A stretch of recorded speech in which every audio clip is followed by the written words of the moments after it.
ilmunya ya. Apa isi dari madu? Kalau tempe kan isi tadi probiotik kan, biotik. Dia bakteri baik gitu kan. Nah, bakteri baik itu makanannya namanya prebiotik. Jadi bakteri baik makannya prebiotik. Jadi probiotik itu makanannya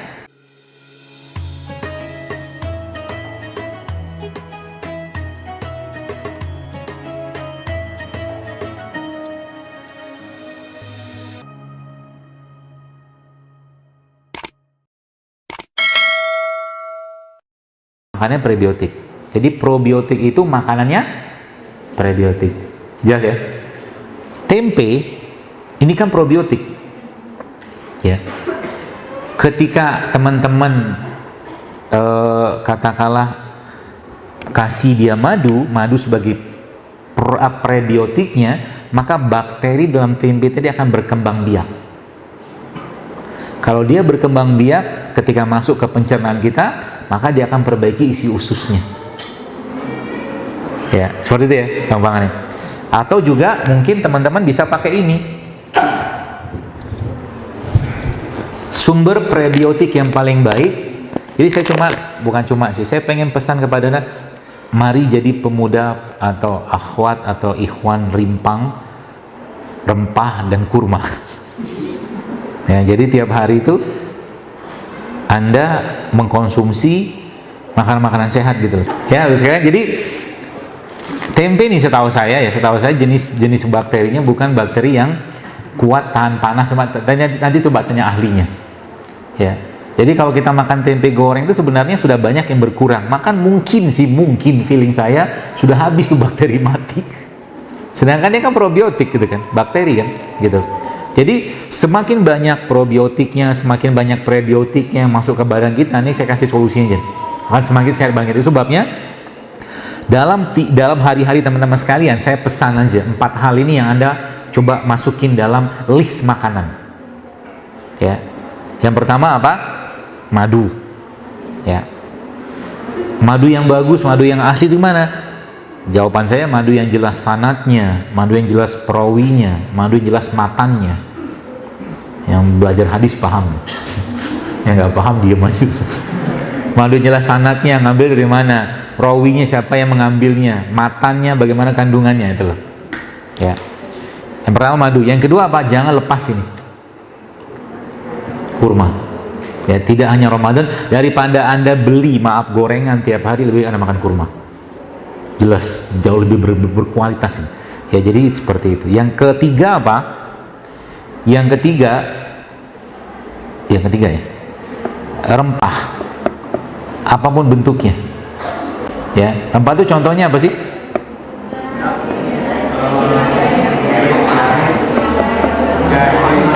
Jahe itu bukan rempah. Ya, jahe tapi dia kategorinya rimpang kalau jahe. Rempah itu contohnya kayu manis, cengkeh, gitu lah. Pala, ya, itu contohnya. Jangan tinggalkan itu. Jadi jadilah pemuda rempah dan pemuda rimpang, gitu lah. Tiap hari ya. Itu yang. Jadi misalkan teman-teman mau bikin minum teh, misalkan. Teh itu sehat nggak?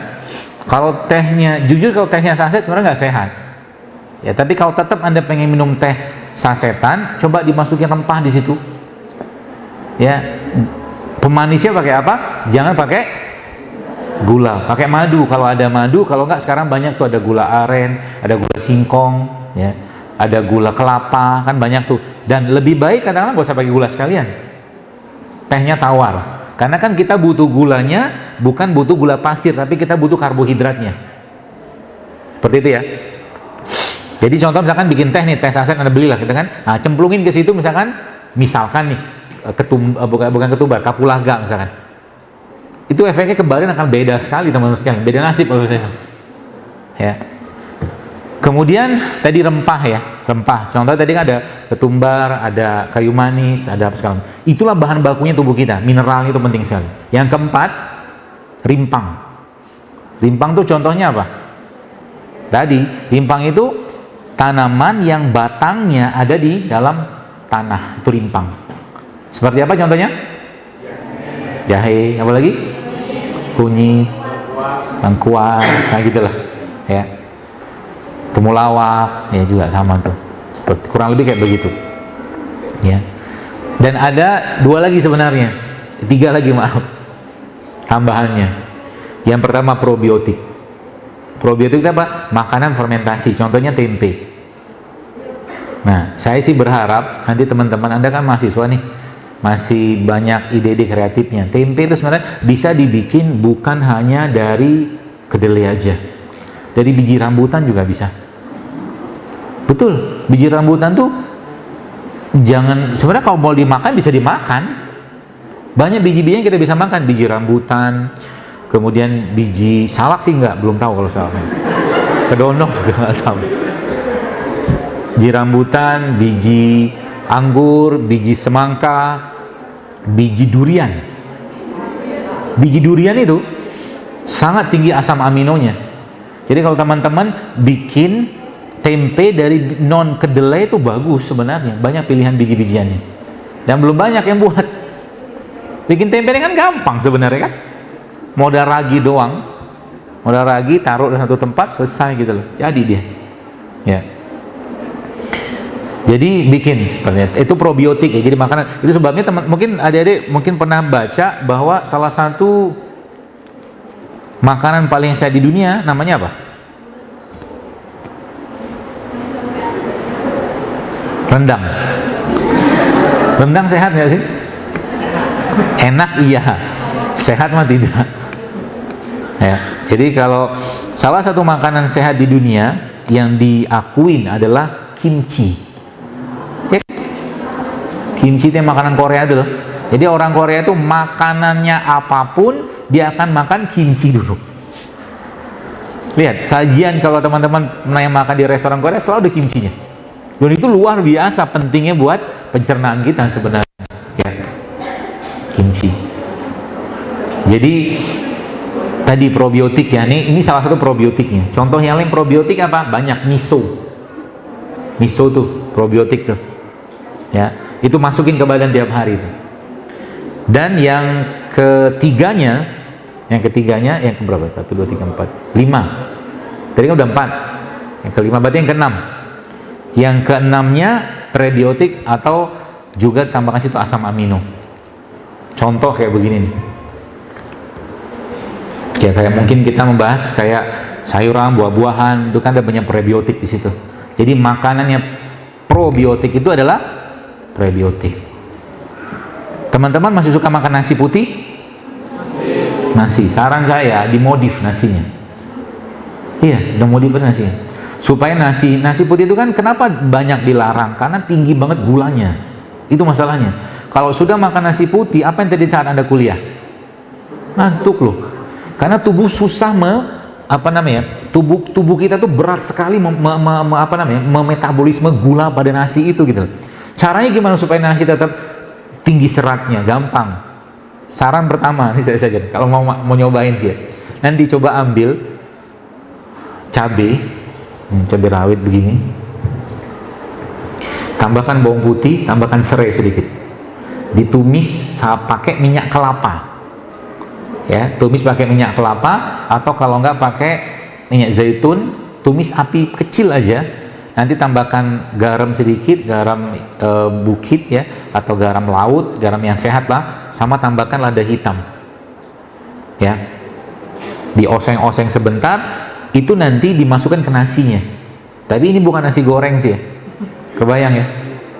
Jadi bukan nasi goreng, tapi ini dalam rangka ngasih serat dan mineral penting ke nasinya tadi, sehingga nanti nasinya tidak terlalu berat untuk dicerna badan kita. Kebayang ya? Itu yang pertama. Atau yang kedua, Anda bisa pakai pola ini. Nanti bikin sambal. Sambal apa isinya? Iya, ada cobekan tapi nggak tahu buat apa.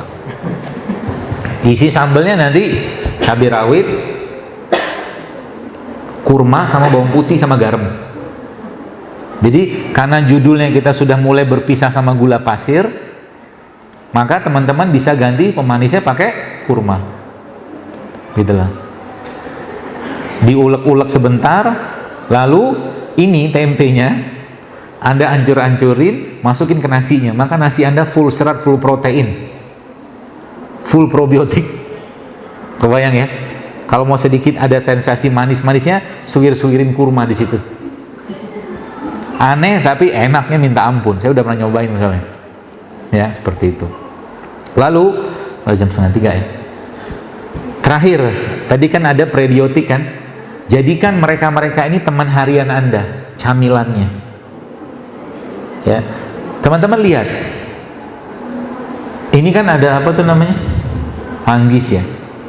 Manggis ini kalau kita lihat dalamnya isinya kan ada buahnya sama bijinya. Selalu Allah begini. Rata-rata seumumnya buah-buahan Allah bikin kayak begitu. Ada bijinya di situ.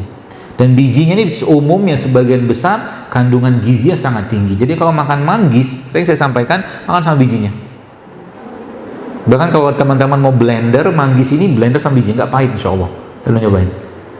Dijadikan penganan kita tiap hari. Ibu sekalian, teman-teman, mungkin apa yang saya sampaikan ini sederhana, tapi Anda kerjakan rutin setiap hari kayak begini, Anda sedang mempersiapkan peradaban yang sehat. Beneran.